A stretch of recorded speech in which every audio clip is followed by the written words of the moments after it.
always say this at the beginning. I'm like, I'm sorry, it's repetitive, but like, I just want to acknowledge we're live on the internet now. And I'm here with Mikala Jamison. Thank you so much. I know Friday afternoons are kind of a wild card on whether or not folks can tune in or whether we can even align our schedules to meet on a Yeah. Friday. So, high fives from, I'm in Dallas, Texas. Where are you at, Mikala? I'm in Arlington, right outside DC. Oh, okay. Perfect. Oh, I Yeah. love DC. I know there's an Um, Arlington, Texas too, though, so and there I is, have to yes. clarify. Yes. For a split second, I was like, wait, what? Could this have Yeah. been? But no, it's all good. Well, so as folks are coming in, it's lovely to see everybody's names coming in. This is kind of a different live stream than I've done before because, um, like we talk about data, we talk about publishing. Those are kind of some of my special interests. And Mikala and I connected, because I read her newsletter. I love her work, and I have been following her for a while. And I reached out and I was like, "Can I do a data scan for you? And then can we talk about it?" And Mikala was just ready. She has that journalism spirit about like, let's try it, let's see, let's go. And so we're here together today because we've done the data scan, and Mikala is also about to have a book published, and she has been in a frenzy of book writing, and she has carved out time today to talk about her publication and what she's doing. And we're going to talk a little bit about the data and like what she thought about it, what happened when the scan arrived.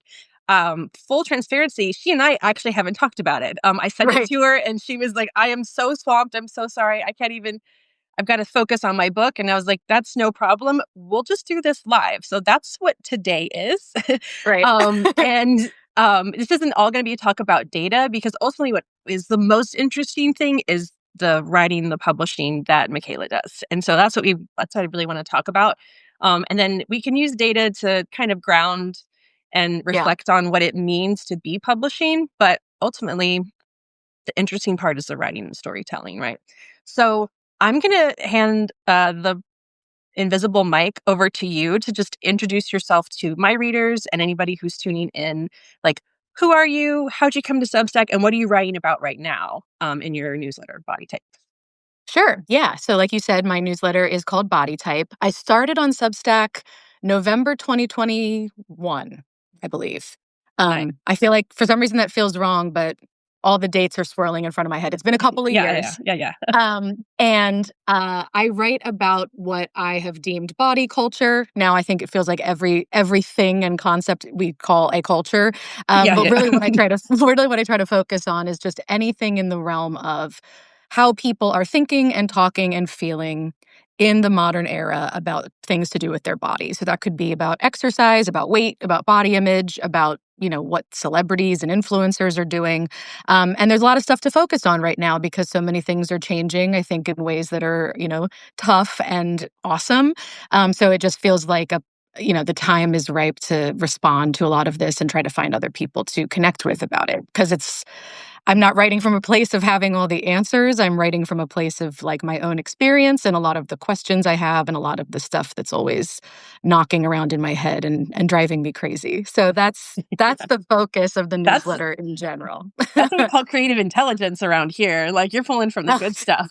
Right. Yeah, exactly. It's just kind of like trying to reach out and find other people that want to talk about something that I think gets, really sticky and tough and lacks nuance and is very, very personal because, we all have a body. This is true. This is true. So for those of y'all who don't know, so Mikala joined, you started writing, correct my timeline here if you want to. I don't know how long you were on Substack before you got a book deal around this. I mean, I think that'd be an interesting sort of like insert into the conversation, because I want folks to know that you do have a book that will be published. But the foundation kind of started, from what I understand, because of the work you're doing on Substack. Yeah, so I was on Substack. I think it was around 2 years or so. I mean, I remember it definitely was when I had way fewer subscribers. It wasn't the case that, I had 100,000 subscribers. So of course someone wanted me to write. No, not at all. Yeah. I got an email out of the blue one day from the woman who is now my agent. Her name's Kayla Leitner. She's fabulous. She's with Aisha Pandy Literary. And she just happened to be reading the newsletter. saw that I had also, I come from a journalism background, so I've published things here and there for other outlets as well. So, she told me that made her feel that I had the experience, necessary to maybe be working on a book. So she asked me if I was. And I wasn't, but I've always wanted to. Yeah. So we started working together. I had no idea about anything with publishing. And I just said, okay, what do I do first? And she said, you write a book proposal. So then that took me like almost a year because I didn't have I had 1,000 little, false starts with ideas and things, but Yeah. I didn't have something sitting in my desk like a manuscript that I was ready to do yet. So we worked together to bounce ideas around, get the proposal done. I signed with her as my agent, and then we sent it out on submission. And I got a publishing contract like a year ago because with nonfiction, like my book is, you sell on proposal and then you write the whole thing. Right. If it's not, Yeah. I hadn't written the whole thing yet. So it's just over a year from when I signed my contract and I'm delivering the full manuscript December 1st. So I'm almost done.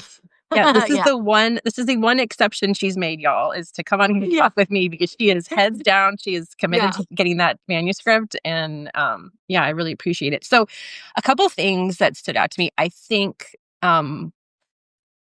so first of all, I think it's interesting to hear from folks who like have had a like traditional media training. So I'm also a trained journalist as Right. well, but I jumped right into book publishing. I was like, I don't know about journal. Like I brought Right. my interviewing skills into the publishing world, and then I just kind of went on my own little journey. Mhm. I think it's really interesting to hear from folks who bring some of these really traditional and grounding skill sets into a space like Substack because I think, and at least and I'd like to hear your perspective. The thing that was so wild for me was that I was allowed to consider my readership in a way that in journalism, like obviously there's the citizenship. You need to understand your city or your locality, but like all of a sudden you don't have any locality. You have the people inside your publication. And Yeah. I've seen that again and again that there's kind of this mind I won't say that word. This mind block that people Yeah. run into. Although I guess it's Substack, I could swear if I want to. There's this It's mind your block. live. Yeah, it's I'll my follow your life. lead. It's true. Um, where like all of a sudden it's like, how do I actually focus and ground Right. into what I'm writing? And so that was kind of the premise I teased with everybody is like, we're going to talk about like what's the relationship you have with your readers, and did Mhm. you encounter this sort of experience of how to ground into what you want to say next? Yeah, that's a really interesting point because especially I had worked in newsrooms that were like very hyper local, like a few specific neighborhoods in Philadelphia, for instance, and then an alt weekly in Philly. So it was like one city. I wasn't writing for like the digital side of a national, newspaper or Yeah, something. So I really was always focusing very specifically on a certain region or like a certain like topic. Like I worked for like a reproductive justice focused nonprofit newsroom. So like I was living in kind of one awesome. world all the time. Yeah. Yeah, With Substack, it's interesting because at first, like I always wanted to write about body stuff, I'll call it, but I didn't start with like a really hyper focused topic. I just kind of wanted to start writing and like see what happened and yeah, define those things based on what felt good to me and where my curiosity took me, but also like what people were responding to. Like I could get the sense that people seemed to want to they seem to like pieces where they could go to the comments and like discuss this stuff with other people. And that's one of the things that we'll probably talk about in the data scan that you did. Um, how do you give people an opportunity to kind of like share where they're coming from about all of this? Because these are personal and hopefully like relatable topics. So, now I'll do stuff like discussion posts, I call them, where it's not so yeah, much like, here's my essay about whatever. It's like just kind of a prompt and a question, and then, go to the comments. So, coming from the journalism world to my own Substack world, I mean, for one, I feel like I had to just trust myself a lot more because yeah, I don't pay an editor, which like I wish I could. I think everyone yeah, needs an editor. yeah, yeah, yeah, yeah, One day maybe. So I can't pay an editor. I have, I bounce things off of like my husband or a friend or whatever if I'm feeling kind of insecure about something I want to publish. But it really is a matter of me just going with my own thoughts and ideas and seeing that as an opportunity to like grow and get better because I know the work is going to be less, quote unquote perfect than it would be when you're in a newsroom and you have a team of people, looking at your stuff. Swarming So over it. Yeah. yeah, and I really like that reader writer relationship because like people are paying me directly to have access to the imperfect work and have access to like a place to talk about these things. And so Yeah. the journalistic jobs that I've had, of course, didn't always feel as much that way. It didn't feel like here is something for you. Now you please tell me about it. I mean, I've worked for places where comment sections are turned. You don't hear from anybody unless they find a Yeah. way to like angrily Yeah. email your editor about your piece or something. Yeah. Yeah. I I definitely relate to like so I've been on the editor side for a long Mhm. time and being the person that is there's this weird sort of power as like the Mhm. arbiter of like what gets through and what Sure. actually like which voice gets through, which voice from the writer gets through, which voice Right. from the readership gets through.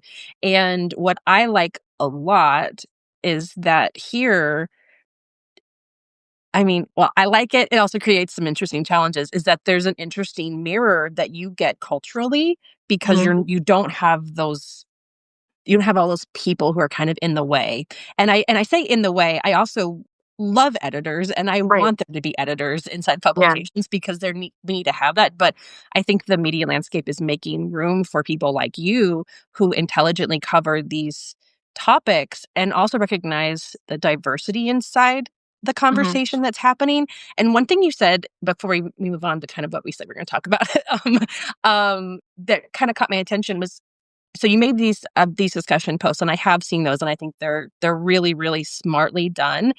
Um, Thanks. and I wonder, like, were those what other kinds of spaces had you seen for your readership being created inside body spaces? And did you feel like you were filling in a gap, or were you just trying to create like a continuation of the conversation you felt like they wanted to have? Like, do you think there's something different happening inside your readership because you create those? Yeah, I think I keep going back to the word nuance, which I just always have in mind because I'll so often when I write about body stuff, I'm writing like it depends or like it is and also it isn't and multiple things can be true and like that can feel so like I'm not being definitive or I'm trying to weasel my way out of something. But I think it's the case, at least for me, I'll speak for myself. So many things having to do with my body and my body image and all the stuff I've been through with body stuff.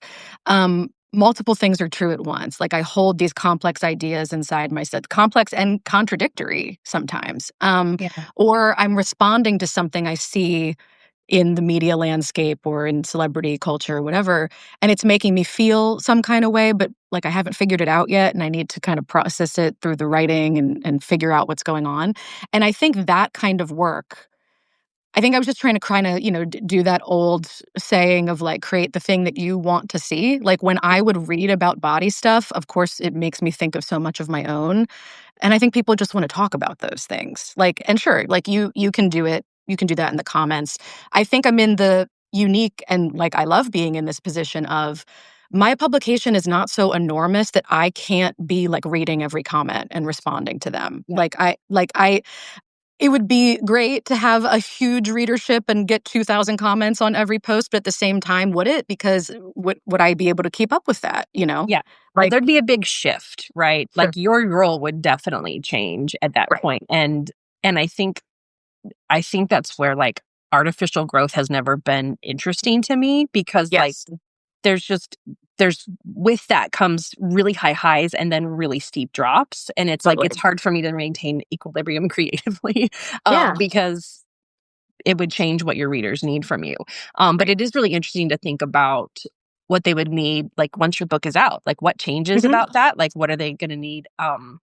So I guess, yeah, I have a note in my outline. I was like, ask her how publishing on Substack is different from her other work, and I feel like we're kind of dancing around that. But like, is there Yeah. anything that's like this is so different? Like, this is the one thing that like people just need to be ready for if they're coming from traditional media or like this is the thing to like that's your Yeah. wild card.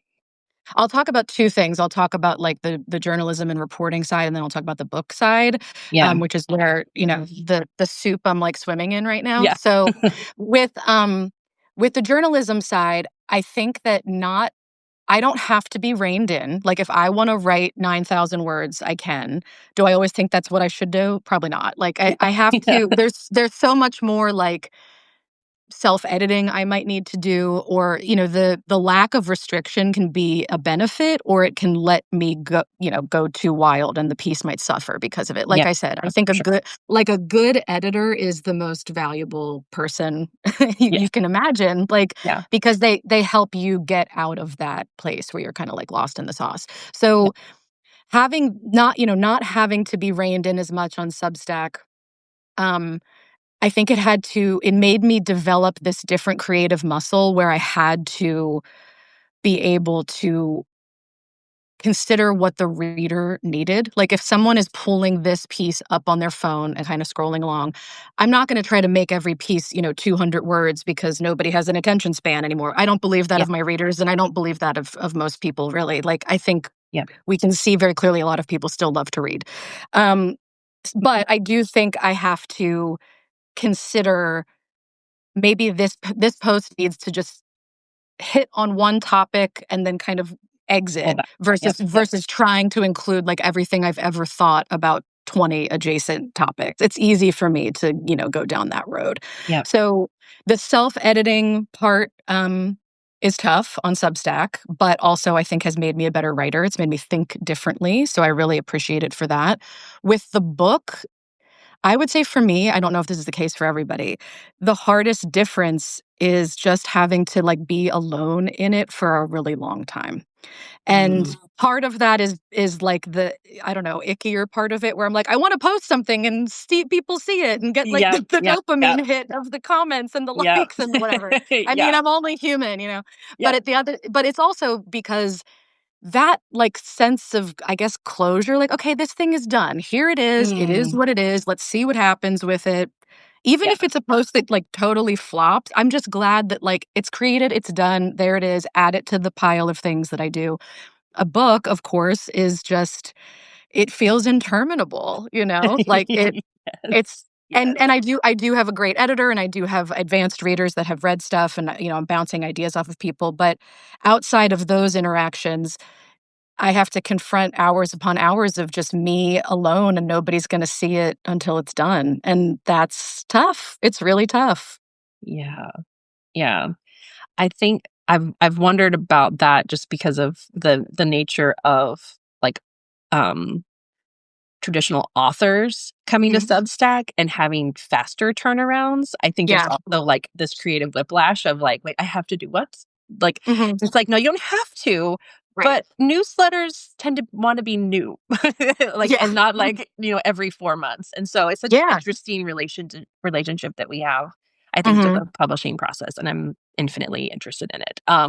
So okay, so we've talked about like so we've kind of laid the groundwork a little bit for like the reader relationship that you have and the ways that you kind of open that door for your readers. When I reached out to you about this data scan, I I honestly, to be honest, like I'm still learning how to describe it to people because I think people Mhm. hear data and they're like, oh, is it a tech Mhm. bro that's gonna tell Yeah. me like stuff that's gross and just make me Yeah. feel bad about myself? And so um, I feel like one of the things that I try to make clear is like I want data to help create relationship. And like the Mhm. only data that's interesting to me is the data that shows movement inside a publication so that we can Right. know like this this larger entity, like even though Mhm. you are still able to comment on people's you're able to interact with your readers in a really sincere way. It's still this body of work that's kind of Mhm. growing amorphously, potentially. Yeah. And so that's one of the reasons I like to offer these is because it tends to help people see it in just clearer terms. And so live right here on the publishing spectrum, I'm going to hear from you. What did you think about the data scan I sent to you? Because Yeah, for definitely.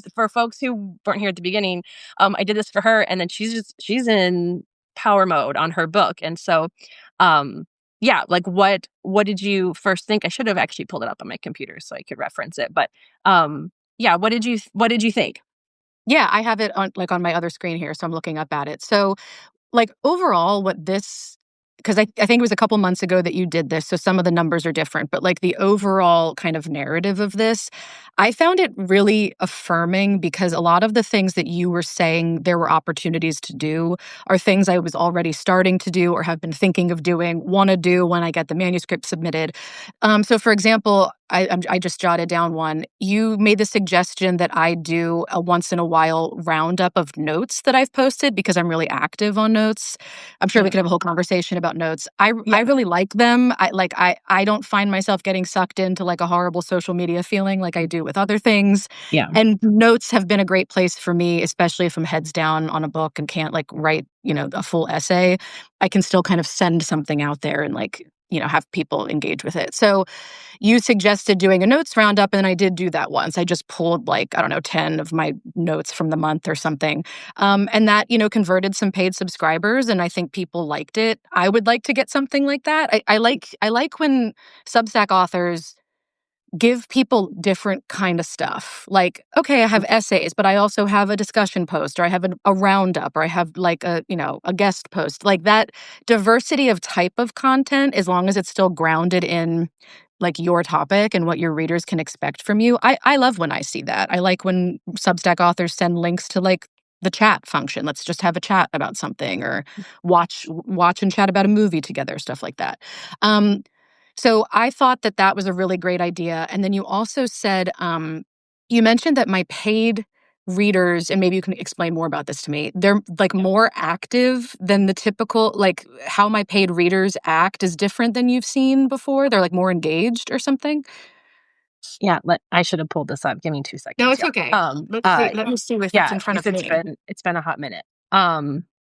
Yeah, because I've got this baseline now for like what busy versus disengaged is after Yeah. everybody's data. I can read what you Um, wrote. You said, what's striking here isn't just that paid readers are more active, it's that they show up almost 3 times more than free ones. So, like, yeah, the people that have signed that pay me are just, I guess, more deeply engaged in all my stuff. They stay active within the ecosystem more. yeah. So like sometimes, so it's different for every publication, but whenever you have, so your free readers are active just under like three days a month, and then your paid ones are active almost 7 days a month. So like Okay. when we see that, so I guess it's not triple, it's just double.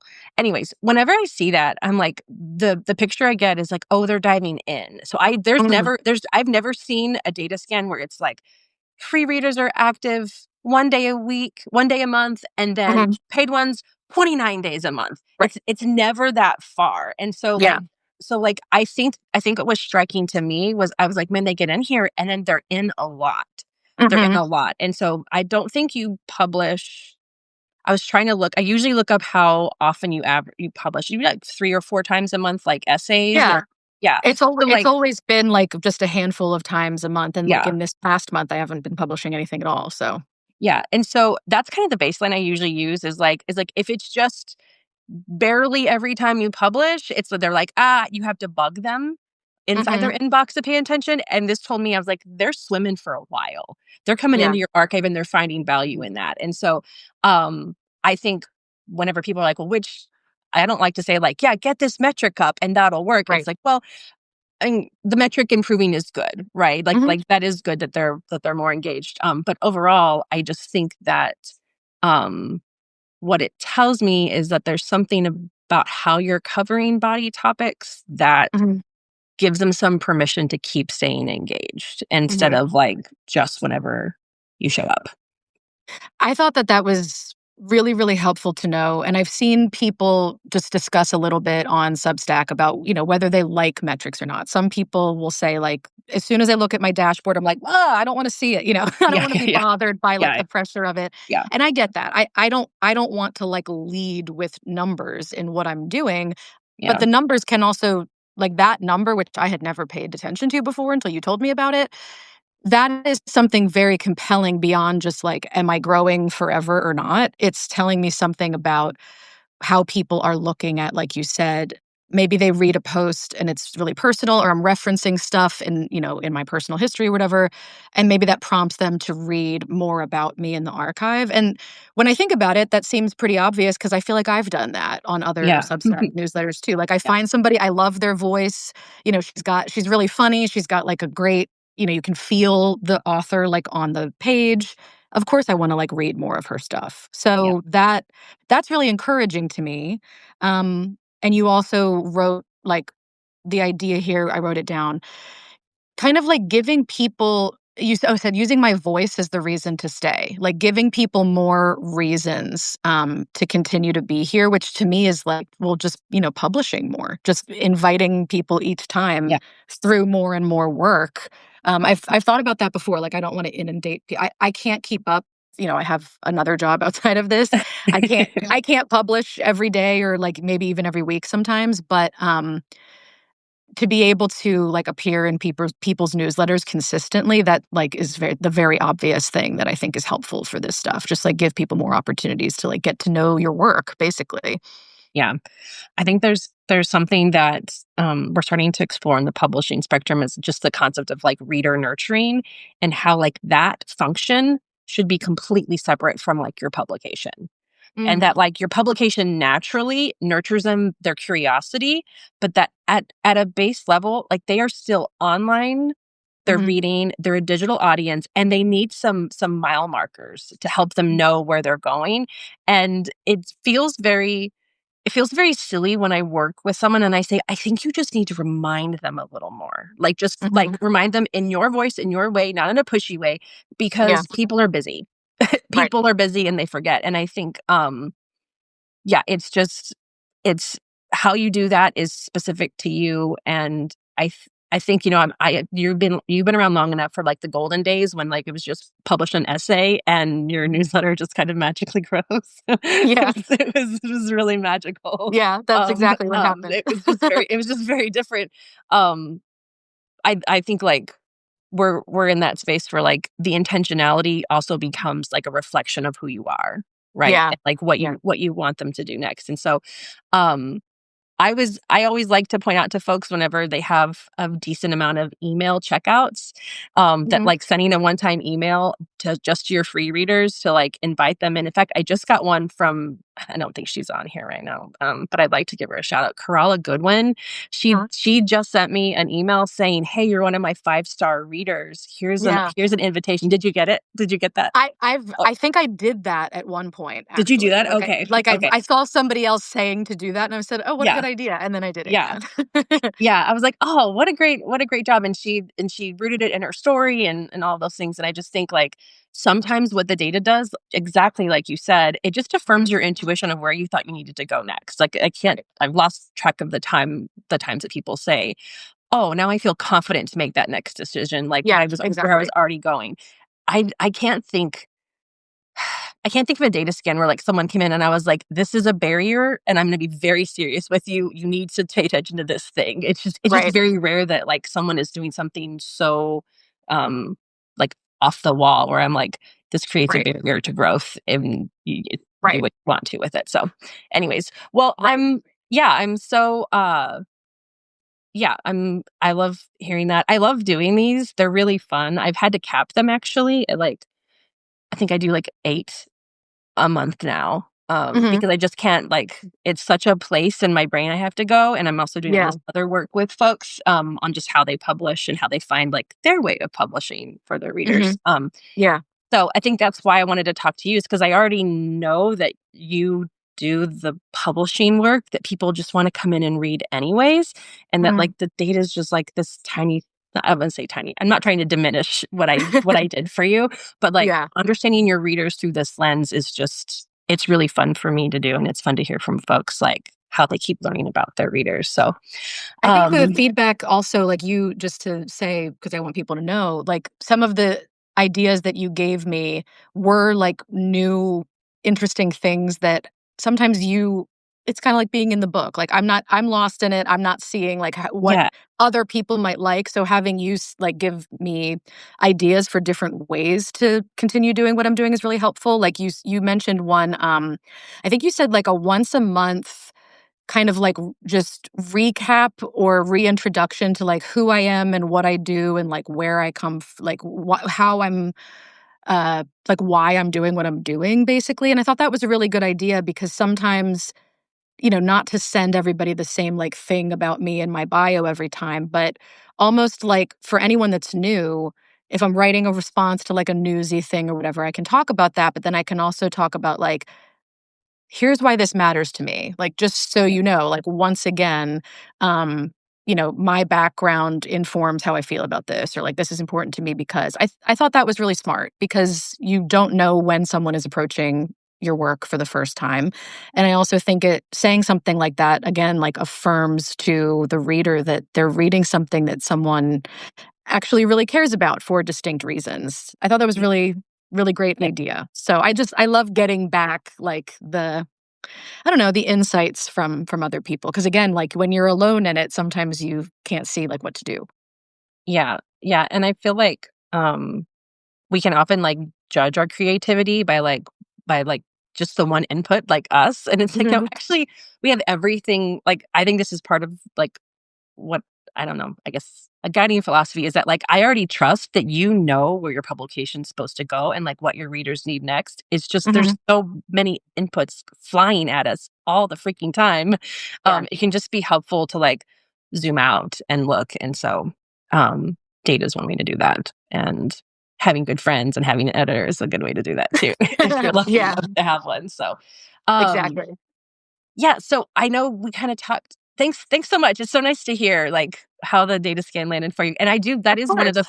the really fun parts about it. When I was designing this thing, I was like, "I need to tell them what to do next." Like, I want to tell them what to do next. Like, I Right. wanna give them ideas. Like, that's the fun part. It's like, because I can only learn so much about your readership from the data, but, like, you'll know Right. how to go, "Oh, the tweak in the relationship is this." Like, I Right. would actually do it this way. So, anyways, that's really fun. And you want the like metrics to be grounded, at least I do. I want the metrics to be grounded in some kind of action. Like everybody can put all of these, like Substack can put all of these metrics in front of me, but then sometimes I go, okay, well, like, what do I do? Or why does that matter? Like, Yeah, if I publish a post and it makes 100 people unsubscribe, is that because, like, I wrote something crappy? Or is it because, like, people followed me and then realized they don't like that's just not the newsletter for them? Like, yeah, do I pivot or not? Like, I don't think you have to react to every single thing you see about a metric, but zoomed yeah, out metrics over time, at least for me, like, really help me understand, like, yeah. what the readers are doing with the content. Yeah.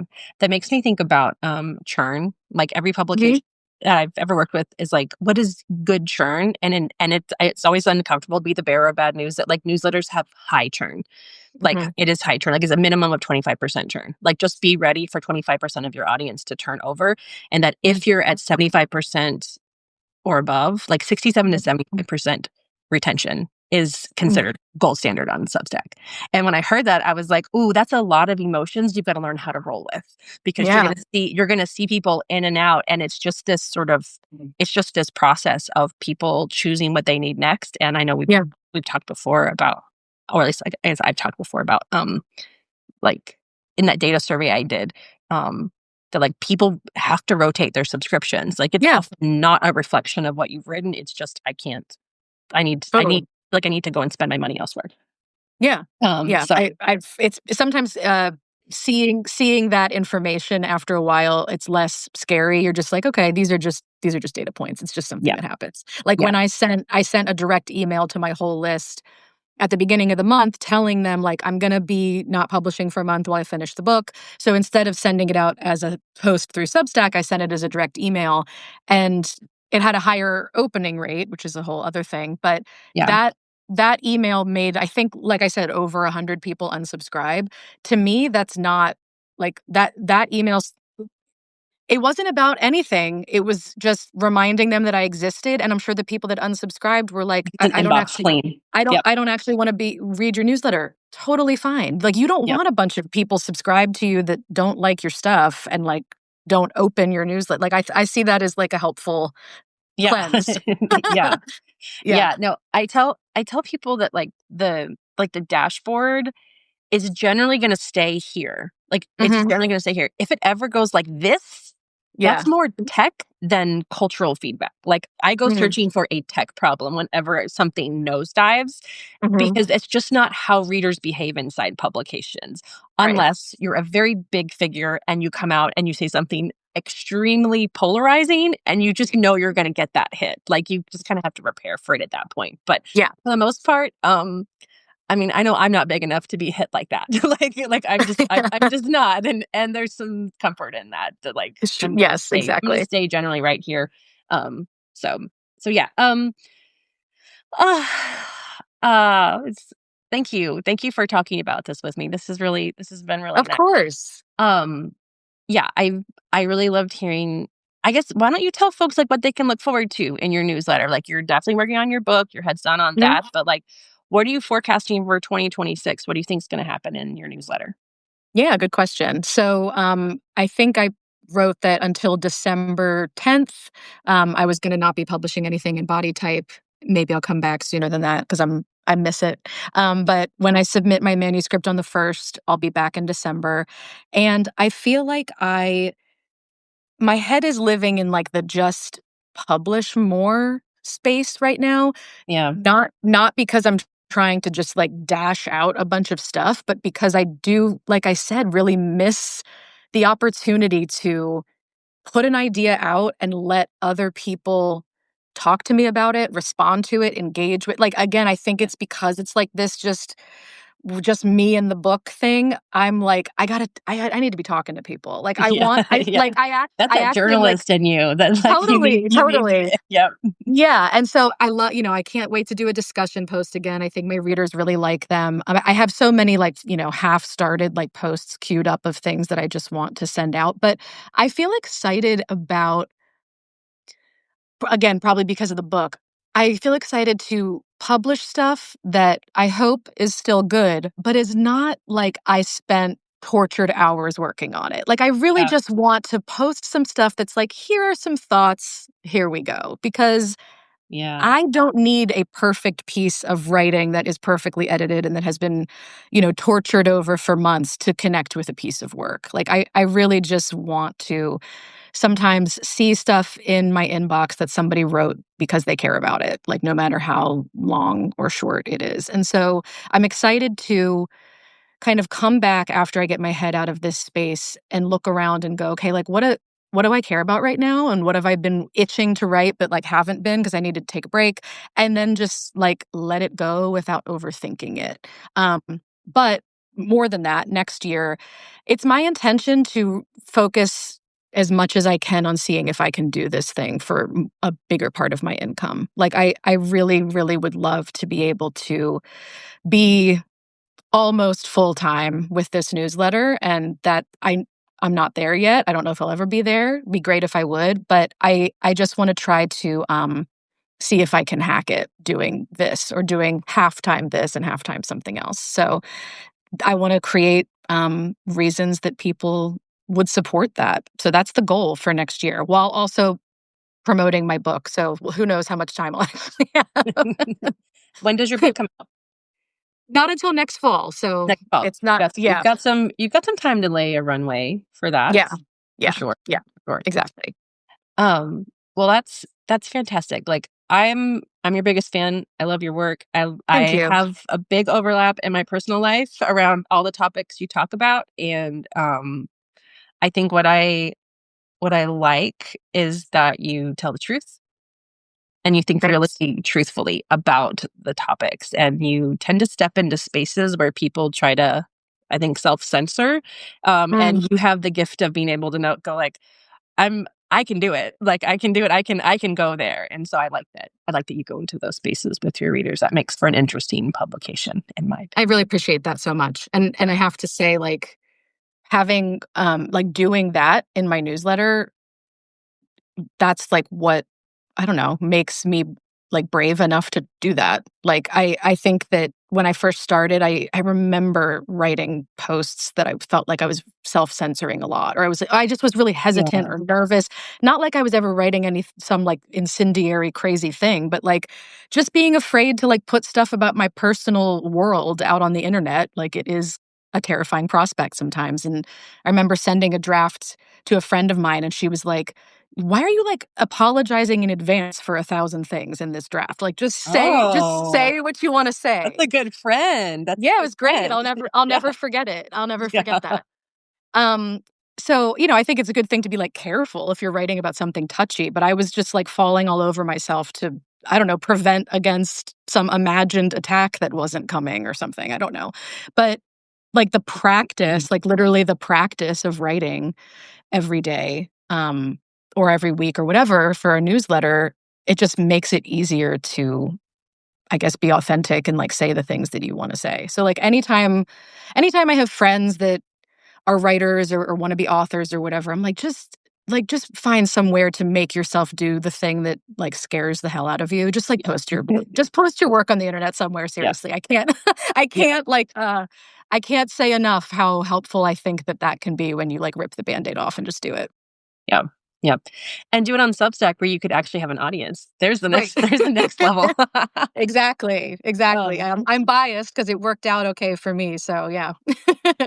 I know, I know. Same here. So, well, thank you so much for chiming in. I'm mindful of the time, and sometimes on live streams, people have lots of questions, and sometimes folks have no questions. But maybe if Mhm. we give folks just a couple minutes, like if they want to ask you a question about your Yeah, or yeah. what you're doing, or even I don't know how interesting data scans are to talk about inside a comment section, but if you have questions about data or publishing, I'm happy to answer those. But I feel Mhm. like my newsletter is pretty self-explanatory about where to find info about that stuff. So, Yeah. I mean, thank you um, for doing this for me. It was very cool to it yeah, was nice to be able to, like, open up this email and look at what was happening and feel, like I yeah. said, just kind of affirmed that some of the things I were doing were correct.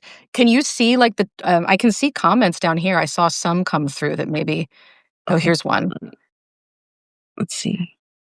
This one says, "How much time do you spend on metrics each month? Do you pay attention every day or week?"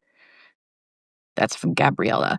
Um, I think, like, for me, I don't it's not like every time I post a story, I look at what the metrics did. I think that would drive me nuts. I would say, like, maybe once a month, I look at just, like, what's happening, and that's really just in terms of, like, how have the free and paid subscribers changed. If they're pretty much the same, great. If there's a big bump, great. Like you said, unless there's, like, some huge tank, it's almost not necessarily, like, worth, like, stressing over. A year, at least for me, because, it's been 4 or whatever, so every year, like, has looked very different. Yeah, A year picture can be great, like, because I can look at the beginning of this year and see that, like, my paid subscribers, like, more than doubled. I mean, in the sense that it went from, like, 150 to 300, but still, like, I can see great. that Yeah, graph growing up, yeah, and that is super encouraging because on the longer timeline, it just paints more of a picture for you than, like, the little tiny things, the churn that's happening, like, every week or whatever. So I would say once in a while is probably better. I'm of course, because I write about, like, body stuff, I'm thinking, like, you don't like, the scale of weighing yeah, yourself every yeah, day might not tell you everything, yeah, but, like, I don't know, every 6 months, you might see if it's the same whatever, there's some kind of, related, metaphor there, but, yeah, I think that looking at it every single time you do anything will drive you crazy. yeah. I definitely know that so I have 2 answers. One answer is that I'm looking at data every day because it's kind of the work that I do, but on my own publication, I I've learned to just gloss over it because I know it's not telling me something that matters for when I'm coming in to write. Mhm. But it matters when I use it when I need to make a big decision.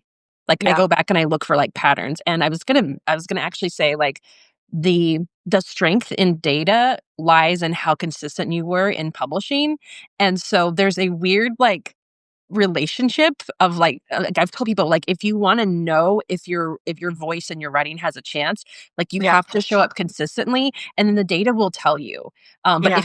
if you do it like I'm so familiar with feeling like I've lost my courage and like what Mhm. I can say, but like knowing that I learn something every time and that in 6 months to a year, I'll actually know something more about Right. what I'm here to write about, what my readers want, like, that was motivating for me, but, I Mhm. think you're spot on, like, I don't think it helps to the tick up one and down one doesn't actually tell you anything. And I feel like my pediatrician's ringing in my ear where they're like, we look for patterns, not a one-time cough. There you go. Yeah, that's what I was trying to say with the stale thing. If Yeah. you care about that at all. Yeah. There was another comment here, Rita, if I'm pronouncing that right, sorry. Do you offer like paid subscribers something special to convert? Oh, the 5-star reader thing, like to convert 5-star readers to paid if you send an email or something like that. The way that I think about paid reader stuff in general is just to explain that some of my stuff is gonna be behind the paywall, and that's usually because either it's more like, I guess I would call it like service journalism-ish kind of stuff. Like I wrote a huge post about protein earlier this year when that was, the thing everyone was talking about. And that was very like behind the paywall, you're gonna find like very specific guidance about very specific things. That took me more time. That was a product of, like expertise and citations and like a bunch of things. And that to me just felt like a different kind of like valuable product, so to speak. So like I put that behind the paywall. So or maybe it's a piece of writing that feels like especially sensitive or like super personal, and I would feel less comfortable with it breaking containment on the internet or whatever. So the paid readers are in the, privileged position of being able to read that stuff. Or I want to protect the comment section. I want them to be able to talk about stuff freely. So I don't necessarily offer anything super unique outside of the writing itself. I just reiterate, like, sometimes there's always going to be free stuff here. That's my model. But there's also going to be stuff that is behind the paywall for like various reasons. And then I explain what those are. Yeah. I think part of the strategy behind reaching out to your 5-star readers is the idea that they're already excited about what you're writing about. Yeah. And there's like two ways to split it. You can either offer them a discount or you can Hmm. offer like the aspirational sort of invitation of like, you're already here and I already know what happens when you become a paid subscriber. And so the helpfulness of, and I don't know if this is where Rita's head was going, but my brain is going here that like the helpfulness of narrowing down into your most engaged people is that you can more likely zero in on like what motivates them to upgrade.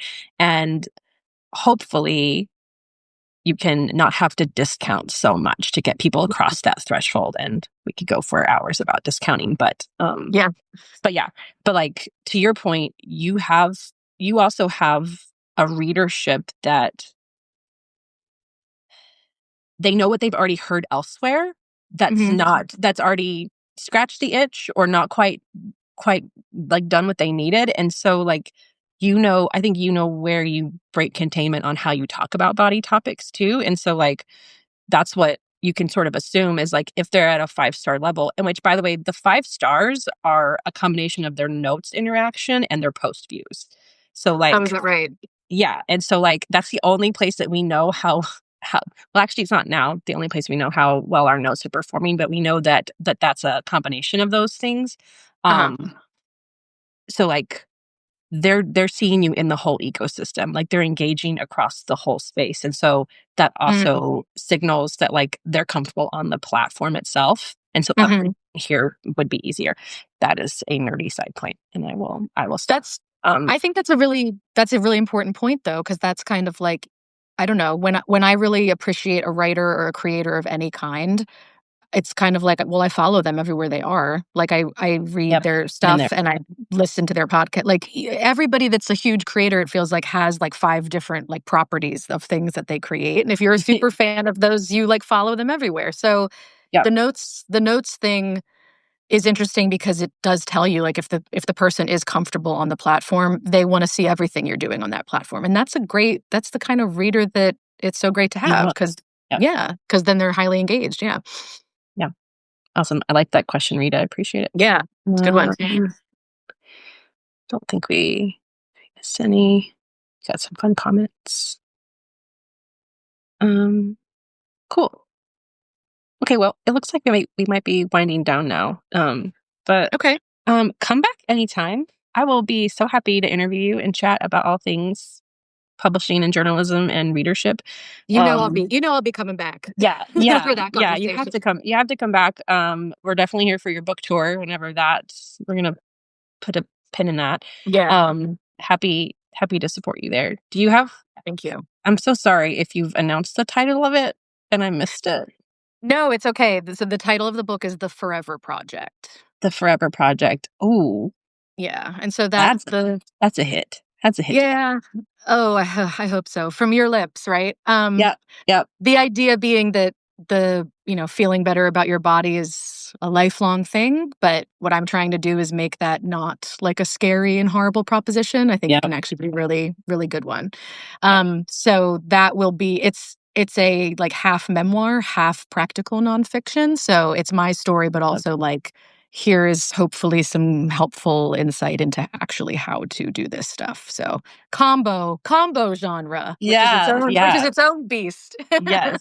Yes. Awesome. Well, Yeah. Thank you for coming and hanging out today. Thanks to everybody who tuned in live. This will be available on replay on the publishing spectrum. And so I hope folks will tune in and toss their questions around if they have any.